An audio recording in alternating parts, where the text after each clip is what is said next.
Hey everyone, welcome to the Dear Family Courts podcast. We're going to offer you a video recording today so you can actually see some of my teammates. Today we're going to conduct the interview in circle format. I love leading using the process of circles. And so you're going to see me in almost all of my meetings using this space and leading with circle. We're going to use a talking piece, and this is going to facilitate the conversation. I'm going to offer up a question and then pose it to my teammates, and we're going to pass this virtual talking piece around the circle so you can actually see what circle looks like. Today is super special. You're going to get to see behind the scenes of what we're doing at the Catalasso Group and what it means for America today. You'll get to hear from Jen and Shelly, two of my amazing teammates, as they process and dialogue on this idea of circles with families. Well, I've got my two teammates with me, Jen and Shelly, and we are going to actually use the talking piece today. So I'm going to kick off this conversation and interview and just ask you guys so that our listeners can understand, who are you? What have you been doing in the last few years? Tell us a little bit about yourself. Jen, I'm going to pass the talking piece to you. Okay, thank you, Lisa. I'm so excited to be here today. And this is my first podcast, no, my second podcast I've ever been on. So it's great to be here. So I'm Jen Konieczny, and what I've been doing over the last several years, I have a background as a lawyer. I was actively practicing law from 2003 until 2017. Had my own solo practice since 2007. And had been feeling for a while like I was really being pulled more toward ministry. And I was just trying to figure out my path and had been processing a lot of process of elimination, doing volunteer ministry, feeling a little stuck being a lawyer, like that's the path I picked, so I have to stick with it. But it was really cool. I had an opportunity through relationships I had built and through my church to go on staff. And I was actually ordained as a pastor. I'm a licensed pastor. So from 2017 to 2019, I was in that role. I learned a lot, very big church. I got to oversee a giant part of our volunteer base, which is the size of most small churches. And then I felt like it was time to step down, and I really didn't have a direction after that, because I thought, okay, this is it. I found it. I'm here. It was a very strong leading that I needed to step away and just get prepared for the next thing. And so fast forward to this past fall, and Lisa and I got connected through a mutual friend, and I had met her a couple of times before through our church, but we got connected and just started talking about, like, what does God have in mind for the world, for the legal system, for the church? And it was a complete meeting of the minds. And I got involved with the Catalasso Group, and we just started dreaming and planning and strategizing and talking. And we've just been going one step at a time, and we're just watching things really open up, and we're seeing solutions that we've never seen before. And so I'm really excited to be a part of what we're doing here, and just seeing how I'm seeing how all of my past experiences are coming into a convergence in this moment. So it's really an exciting time. And I know we're going to be talking about circles a little bit in the future in the conversation here, but that's kind of what I've been up to and how I got to be here today in this conversation. We'll pass it to Shelly. I'm sorry, I forgot to unmute myself. Shelly Garrison McCoy, that's my legal name. And I am so excited to be here with Jen and Lisa. The last few years have been almost a whirlwind for me, getting involved in things that really pull me to the center of my heart, which is helping people. And last few years, I have been involved in things before the last few years as a social worker. And also I run a support group called Sisters of Support. And it's for single moms and those that have been divorced or dealing with different types of dynamics where they need sisterly support. And it's been a real help to me and others. Last year, I met Jen through becoming a prayer hub leader and working with a ministry, and we decided to click. And from there, I met Lisa, and the Catalasso Group. Everything I've been exposed to in the last 6 months has been just amazing. I really appreciate the type of camaraderie we have and our like-mindedness to really want to help people, help families, and deal with reconciliation, which is tying into my heart desire to help others. So I'm really excited to be here and to share in the experience with everyone, my growth. And hopefully that growth is going to just influence others. And that's my goal, to spread that love, spread that happiness, to spread that support, to foster better communication and help people really connect and forgive and move on from hard spaces. We could talk about that later. And that's pretty much where I am. So thank you. Thanks, Shelley, and thanks, Jen. You guys are rock stars, I would say. When it comes to having like the like-mindedness, this team embodies it for sure. And I think it's really fun to watch each person bring their unique contributions and voice and leadership to the table. And for those listening, we use the circle process regularly. That's how we meet as a team, and that all voices are contributing, have equal value. Everyone has talent to offer and experience to offer to the team, but then how we make ourselves better as a group. And it's just such a fun treat to experience it and watch it in action. So thank you for saying yes and being a part of this with me and the work. And for sure, this is all kind of God ordained, right? It's like he connected the dots and here we are today and and running. So the next question I have for each of you is, why circles? Why are you so compelled to be included in the story of circles? And what does it mean to you when you think about families? Jen, I'm going to pass it to you first. Okay.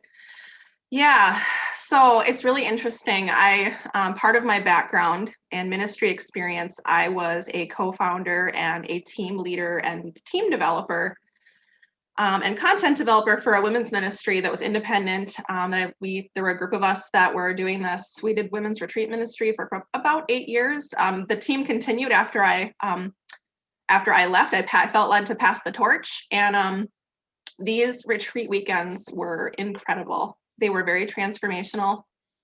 If you know anything about women, you know that we are very entrenched in our lives. We are the heart of our home.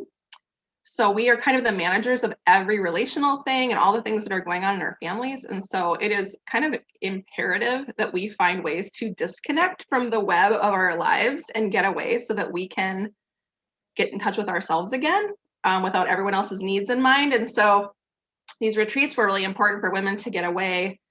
And they were several days long. And so it took about a good day and a half for people to unplug.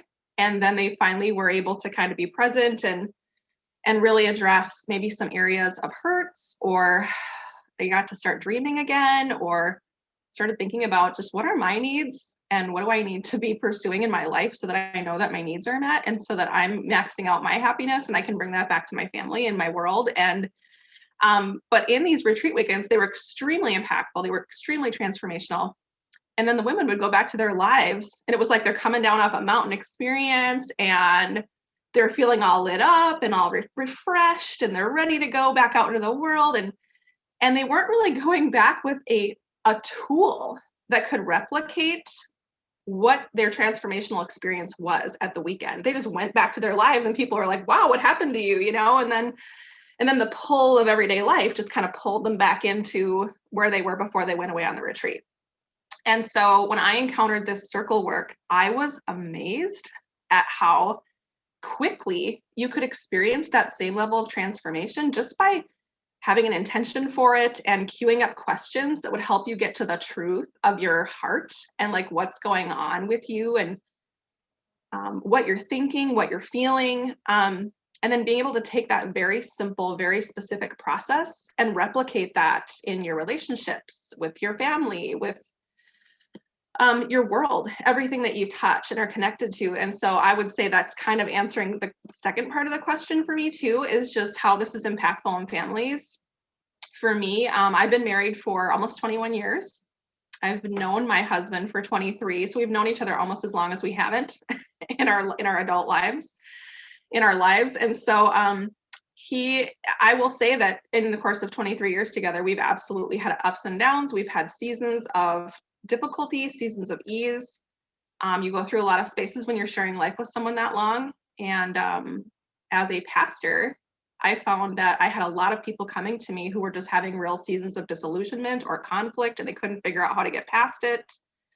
And so I will say for me, it's that that parent relationship, having as much connection and healthy conflict resolution as possible, so that kids can have a safe space, so that kids can also model and replicate that same level of connection, and just the strengthening that happens in that chain of events. And so that's a lot of that is what has drawn me to this and how effective it is. So with that, I will pass to Shelly.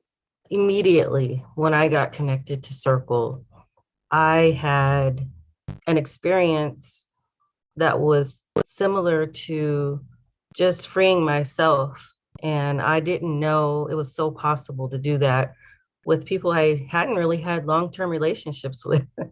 I was so comfortable and open in the Circle process, just experiencing how it processes for people to get into deeper levels of communication and really self identity, just learning who you are. So my exposure to Circles was authentic and very, very impactful personally to me. So I can bring that. I can bring that to every dimension of my world, actually, my family, my friends, the support group, as a social worker, as a prayer leader. It's impacted every aspect of my life. And now I'm able to really have a tool, like Jen mentioned, to help others grow an understanding of themselves and want to free themselves from things that they probably don't know are holding them back. That's the benefit of a Circle experience. And I really enjoy, I had my first Circle Keeper experience with a group that really touched my life in a deep, deep way, because I met with ladies who have been in situations of abuse, addiction, and just not having any type of support to understand how important their existence is. So getting involved with Circle and interacting with these ladies really solidified how important it is to participate in something like this for me and to include others in it. And I think the blessing of the whole experience is you learn to connect with other humans. That's not always something we know how to do, not in a real meaningful way or an impactful way that lasts and builds character and helps you become very much more unique as an individual because you know how to do that. So I think I'm really excited about the future of Circles. I'm excited to work with Lisa and Jen and just continue the process of growing my understanding and others' understanding of Circles. My unique approach is that I'm a single mother. I have been divorced, and it's been about 14 years. I have 2 children that are approaching adulthood, 20 and 17 at the time right now. And there has been a lot of rocky moments that I have had to and currently have to overcome. But Circle is really helping me understand how to communicate with my teens as they mature and helping me to frame things. Conflict resolution is really an important process, especially with teenagers that think they know everything. And being a single parent, having to make decisions on my own, it helps me resolve conflict in my own mindset so that I can make proper decisions as the head of the household. So that is what I bring to the table. I would like to help other families that have the same type of dynamic in a single parent setting with maybe even children that have mental health issues like mine have, or chronic health issues like mine have. It's just a different experience in parenting and in family dynamics that sometimes it doesn't get talked about. I also have experience with courts going through divorce and custody, situations. So I understand the stress and the confusion about how processes are supposed to work and benefit family, but sometimes they just don't, and what you do to reconcile that. So Circle has given me hope, and it's helping me help others have hope. And I'll pass it to you, Lisa. Thanks, Shelley. As you can see, we covered a ton of ground with these two amazing women. You know, Shelley is doing the hard work of social work in her community. By the way, Shelley is not in Minnesota. She's out in Los Angeles. I don't know if we even said that. Did we, Shelley? Like, this has already grown past the state of Minnesota. And so Shelley is leading the way in her community. And I think your intentionality, Shelley, to jump into the trenches with women who have experienced hard stuff and sharing this gift of Circle is it's going to change their families and how they relate to others as well. I just, thank you for what you're doing. And I just love the way you're bringing an intentionality to even your direct family, that your sons will benefit from the process as well as you go through self-discovery. I think so much of Circle is about self-awareness. And when we quiet ourselves and just listen, have the freedom to listen instead of always trying to respond, it just does something really unique to each and every one of us. So thank you for raising that, Shelley. And for Jen, you guys, I just want you guys to know this idea of bringing circles to the communities, specifically to families. Jen has had the other side of the coin for me. She speaks so eloquently to women and what women's needs are. And I think that was the piece as I went through all of my 150 hearings. I stopped thinking about myself because you're in survival mode, right? Like you just have to manage what's in front of your face and move on. And Jen slows people down and goes like, no. We're going to advocate for you too. And we're going to take care of you. And I just love that Jen brings that because women really are the heart of the home. And if women have an experience or an opportunity to learn Circle, it's going to change their family. Fundamentally, it's just going to change their family. And I don't know about you guys, but as I'm listening to you guys talk, I keep coming to this place of, in all the places we've been over the seasons of our life, no one has taught and equipped us how to live well with others, especially when it comes to conflict. And so we look at what is happening in America today. We don't see this happening in the church. We don't see this being taught in our schools necessarily. We don't see this as a part of the education in community ed. We just don't see this idea of how do we live well together and how do we respect one another and come to the table in spite of our differences. And so that really is what we have been thinking about and noodling on and thinking the family unit is it. Our families don't understand how to do this. We can see the tragedy of America today because our families don't know how to do this, which equals unrest in our neighborhood. So my next question is, when you think about America's reality, where do you see the issues and how are you beginning to dig into this with circles within your sphere of influence? So when you think about America's reality, where do you see the issues and how are you beginning to dig into this within your sphere of influence using circles? I'll pass the talking piece to Jen. Such a good question. And I'm trying to decide how I want to answer this question. I feel like one of the things is I'm just thinking about this past year of COVID and how it has really highlighted the deficiencies in how we do life as a human culture. We've all been stuck together in homes, but we're in survival mode, and some things have been really good. And I've definitely experienced some really good outcomes from a bad situation this past year with my family. But it also made me see how much we weren't communicating and how we could spend all this time on social media and scroll, this going into the scroll hole on Facebook and Instagram and all the things. And you're really not connecting. There's no connection happening. And then when connection isn't happening, life isn't thriving.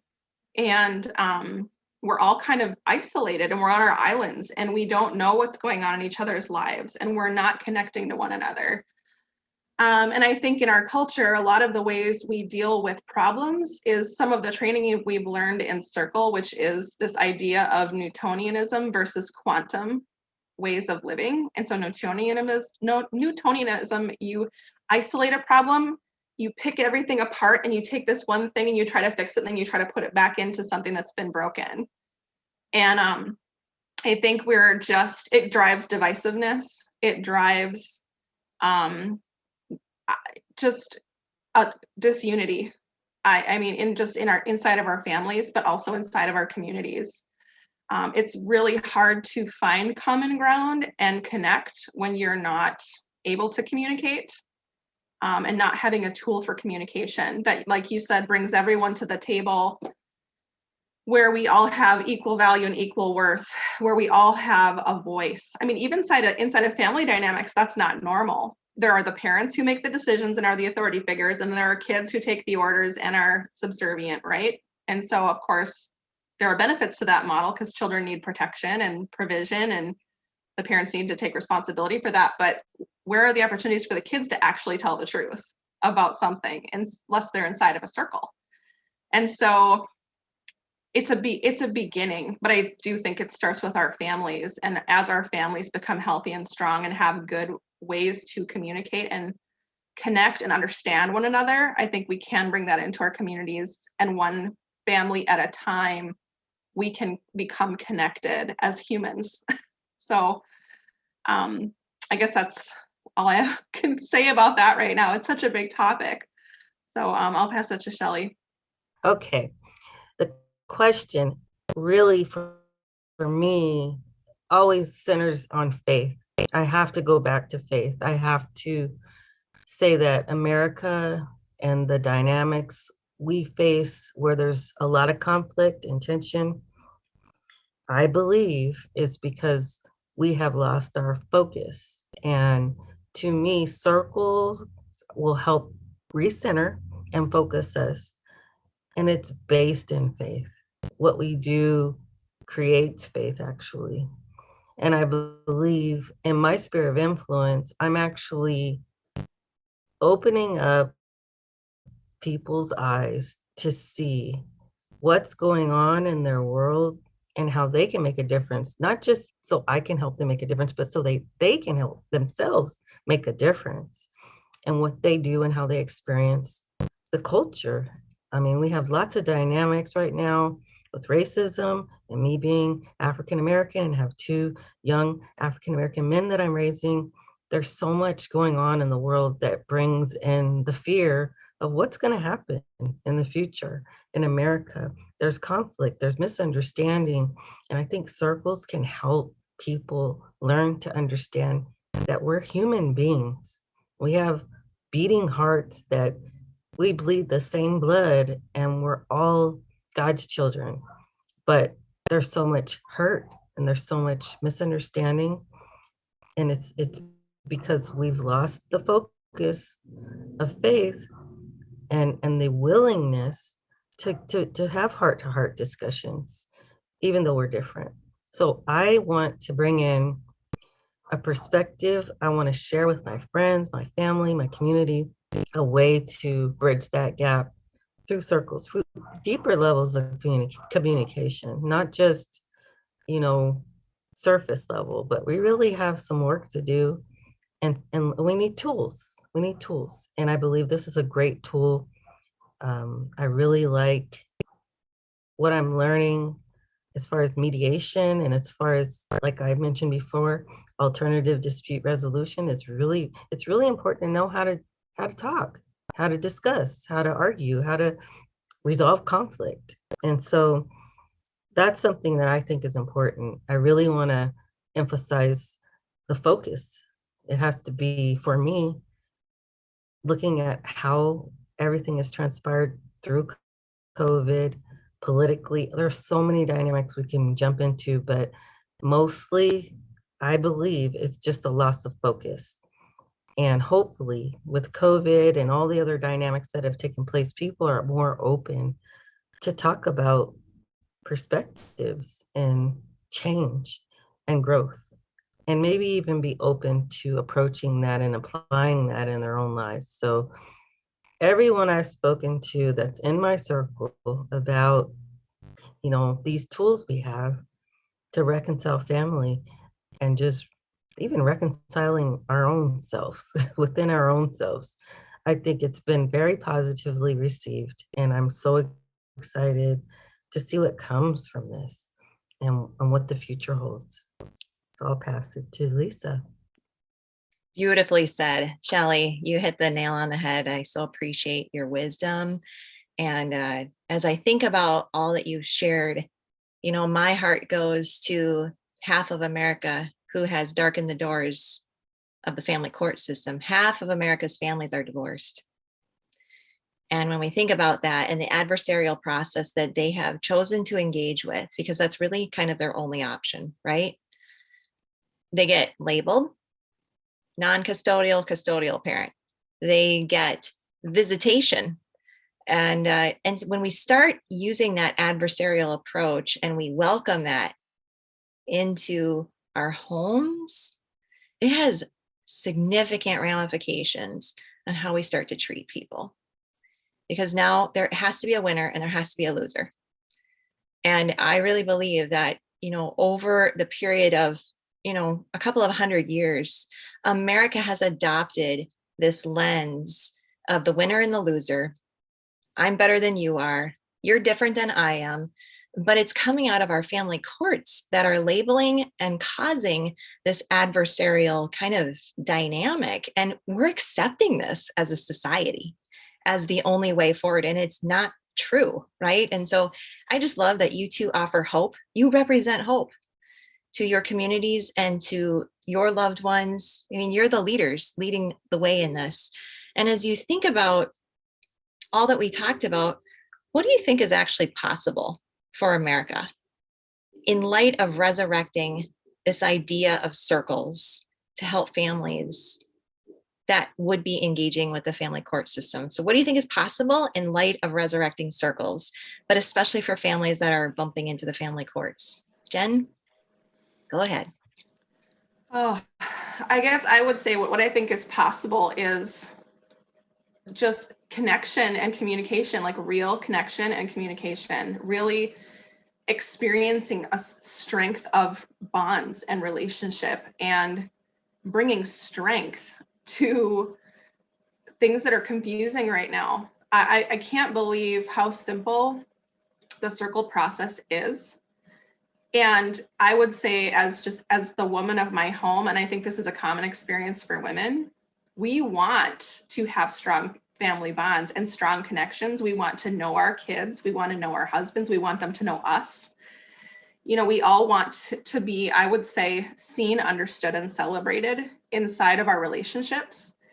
And it's amazing how hard it's been because of just our upbringing and the way our culture operates, how hard it is to get there.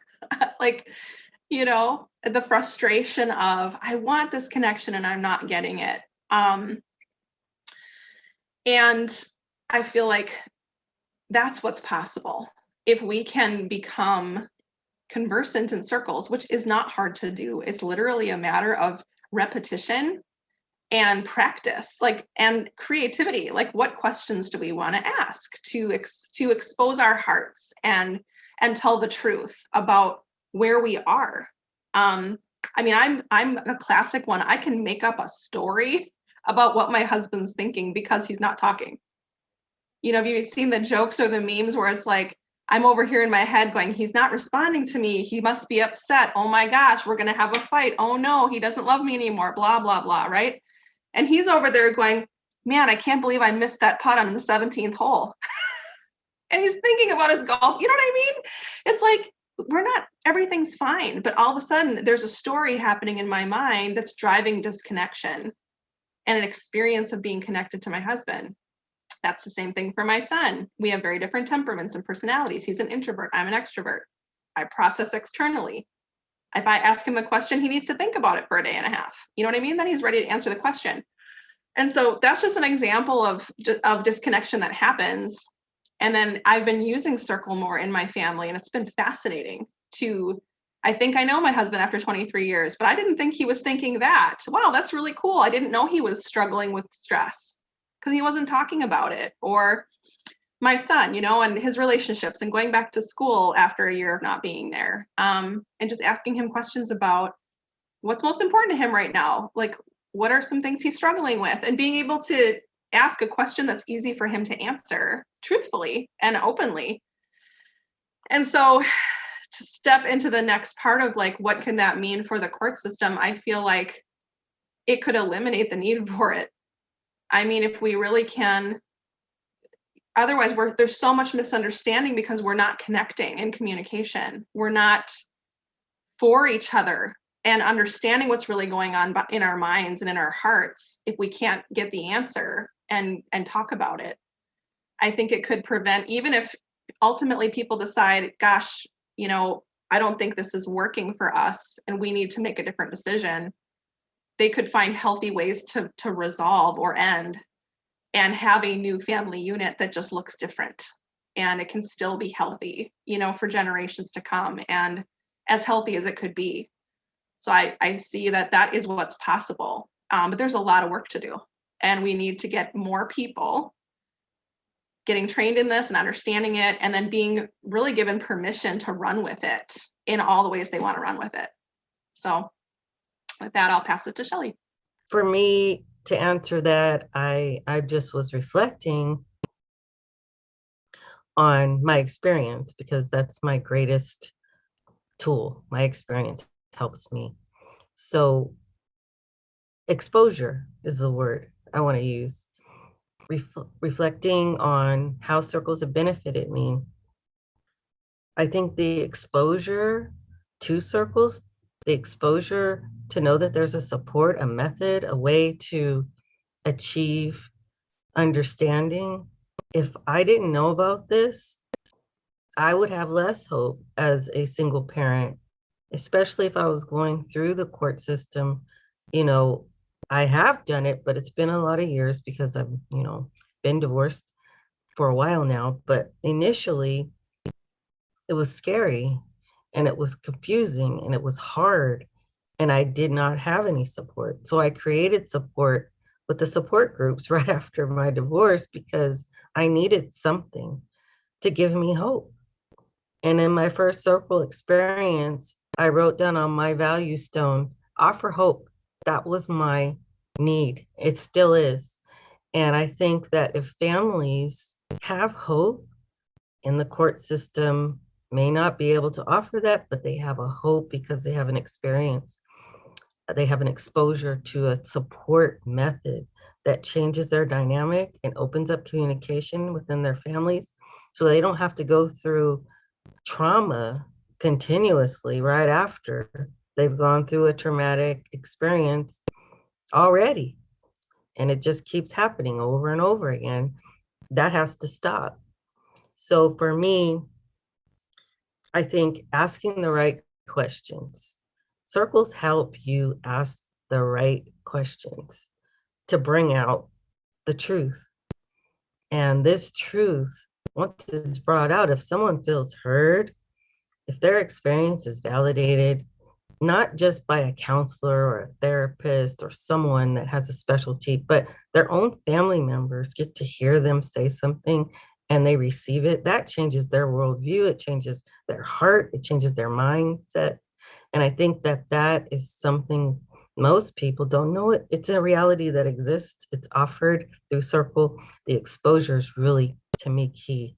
That circles, they exist. It's a process that exists to benefit and bridge gaps that seem impossible to bridge, especially through traumatic experiences, court dynamics, and family relationships. So that's my answer. And I'll pass it back to Lisa. I love that. Shelley, I'm glad you brought up this idea of trauma. Jen and I were talking earlier today about, trauma, happens to all of us in different ways, different forms, right? But when trauma happens in a life, we have two decisions. It either goes in this direction of we adopt a victim kind of mentality, like, oh no, look at what has happened to me. Or there's an alternative of like, oh, this happened to me, I'm going to go and do, right? And so, I think this might be another podcast that we should probably be thinking about here in the very near future, because Circle really confronts the motivation of what's going on in a human spirit and heart. And most of it, when there's conflict, it's related to grief and likely trauma. And so when you can unpack that and get underneath that, it can be a game changer for people. We'll save that for another conversation. Does that sound good, ladies? You guys okay with? I think this could be a really fascinating conversation.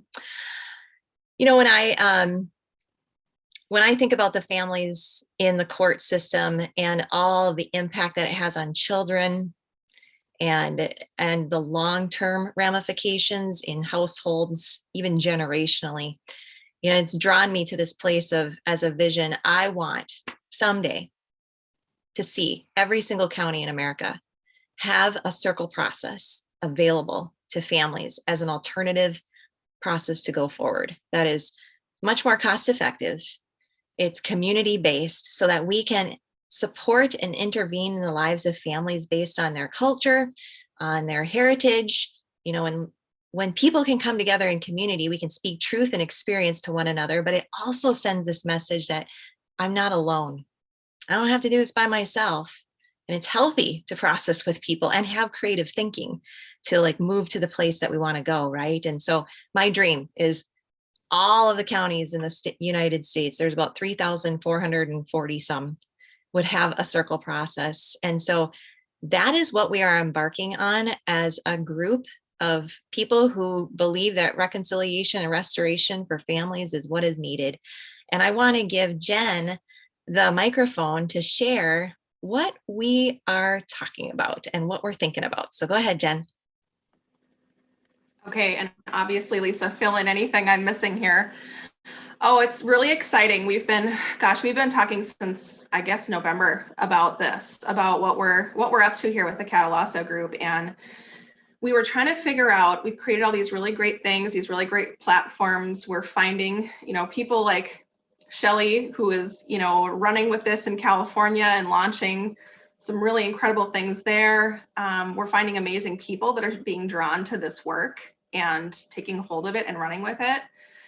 And we've been kind of like, what's missing? Something's missing. What do we need to do to round out what the potential of this is? And so we came up with, okay, we need a certification program. We need something that is going to equip, train, coach, and send people to do this work wherever they feel called to do this work. They will be fully equipped in leadership, spirituality, different circle processes, every kind of conflict resolution you could encounter, inviting people into mediation practice, Shelly, like you said, which you're starting to do, and we're putting practicum in that. We're doing it inside of a community learning model, circle model, like we do, that we're just going to do that as a learning community as well. But being able to launch people, whether they want to, you know, go into the court system in their area and offer mediation, alternative dispute resolution with a twist, we've been calling it, and a faith-based model to help families be equipped no matter what decision they end up making, that they will be addressed as whole people and they won't have that extra trauma that they would have coming out of the court system. Or if you're the type of person that says, man, we've got a lot of hurting families in crisis in our church, and we don't have a ministry in our church currently that can address the deep ongoing needs of crisis in our families and marriages, whatever might be going on in church communities, being able to say, I want to launch this in my church and bring this to my church and recruit volunteers and get people equipped so as a community they can come around families and it's not such a heavy burden, and the whole community will hold people up. And like you said, Lisa, come around a family and say you're not alone. It could be anything from the mediation to the church community, to a combination of both. And so we are providing a model for people to get entirely equipped, trained, and sent so that they will be able to launch and be entirely successful and fully equipped to go out and do this in the world wherever they feel called to do it. So we're really excited about it. And what else do you want to say about it, Lisa? You did a great job. Yes, that's what we're doing. And even if people say, gosh, I'm already a family mediator, but I want to incorporate this into my work. I'm not necessarily doing this as a faith practice, but I carry faith. Of course, this model, the way we're designing the certification program, you get to grab hold of this however it makes sense for you and your community. So yes, if you feel like, gosh, that's so intriguing, I would love to learn about that. Jen and I have just mapped out the whole certification plan. It'll take a year for folks to get through all of the training, but they're going to get the experience, the hands-on practical practice of circles and why that makes sense and what is going on within the dynamics of circle, as well as some of the historical stuff that's happened to us as a nation. How did we get to this place as a nation? How did the justice system affect us? How did the church pull back and not offer this up after the 1800s? We'll talk about that in the certification program, but it's designed to fully launch you into the work, and you just pick your business model as it makes sense to you. So we're going to have an actual a question and answer information session on April 30th.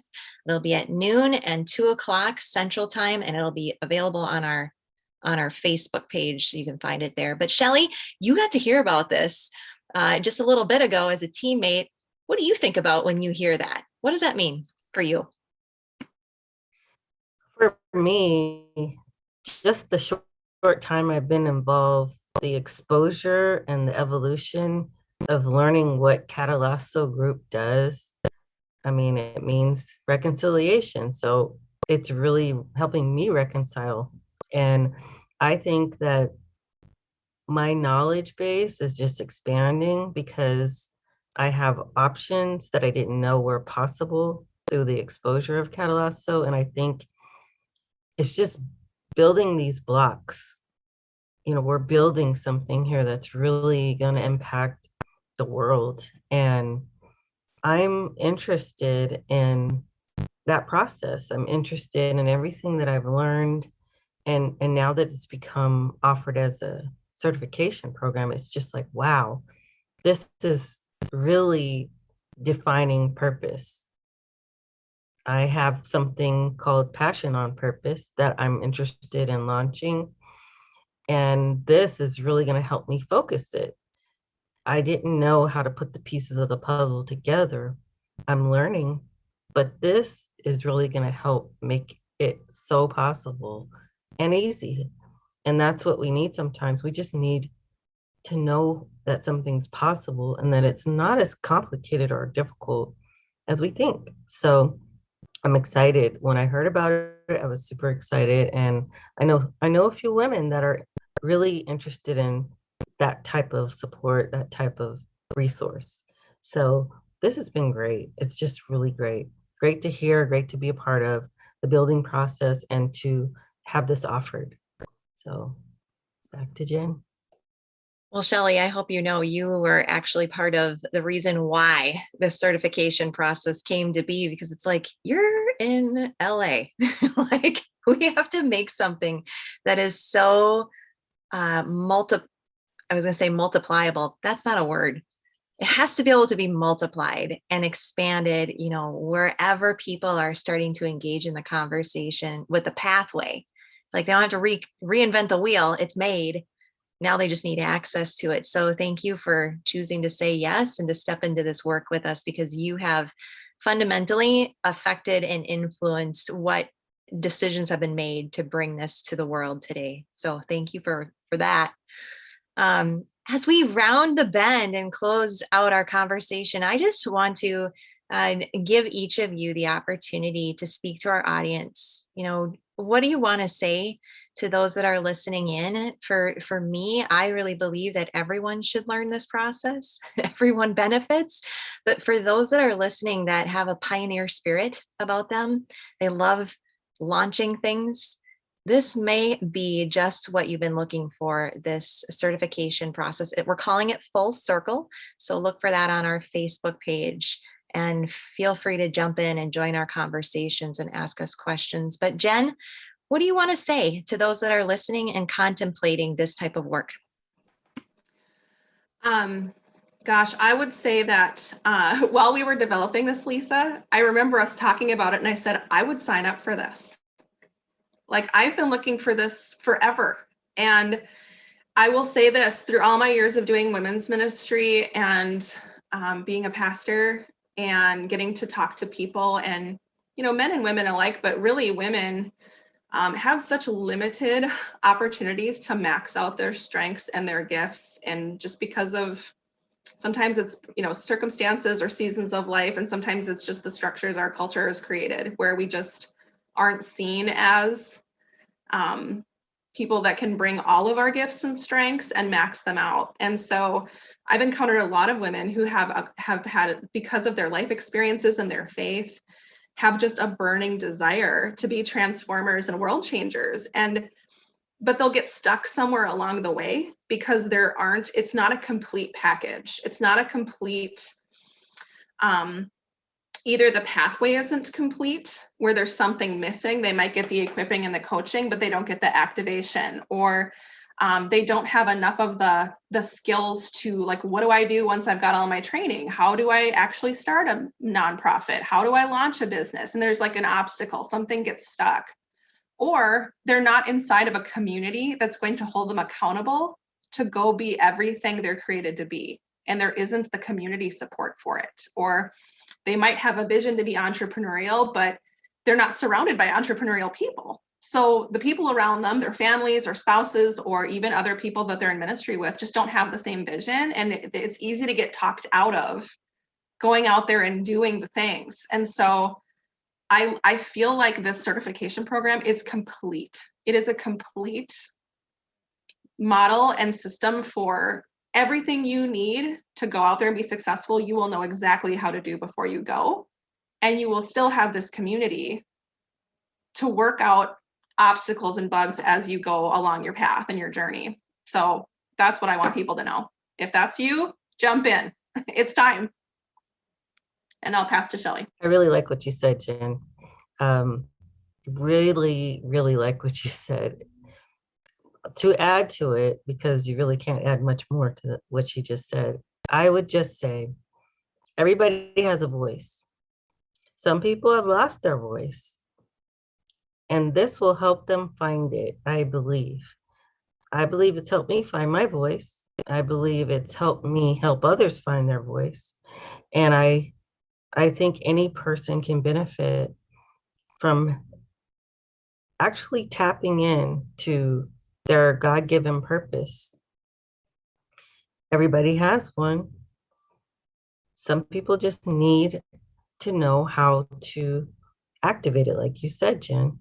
And for me, I actually feel like the experiences of life have been, the ones that have been super heavy, have just sometimes silenced me, silenced the voice, dampened it, and I'm just going to speak from the heart. Anybody that feels the weight of the world on their shoulders, maybe it's affected you to the point of health decline. Like, I have some experiences in that area. I think knowing that you have a voice, you have a purpose, and that you can be used with your unique creative ideas, however life has treated you, you can turn that around and use it for God's glory, your intended purpose. Whether you believe or not, you still can turn it around, and it can become something that benefits someone else. Your struggles can free other people if you learn about your voice, how to use it. And this opportunity is something that can do that for you specifically. And it's guided, and there's so much love stirred in here when you start to experience the benefit of it. I think it's just going to bless and empower. So that's what I would want to say to anybody listening. Find your voice, use it. It's in there. It just has to be activated, and with the right support. That Catalasso group, really, with Full Circle, I think it's going to do the job to help us achieve that as humans, as a community, and it's going to continue to impact this world. I really believe that. So back to you, Lisa. I have nothing more to add. Ladies, thank you for joining and being so willing to share your experiences, your talent, your voice with our podcast community, but also for what you're bringing to the Catalasso group. If it wasn't for you two, this would not be where it is today. So I just say thank you for who you are and what you represent and what you bring. And we will see everyone next week. Take care, guys.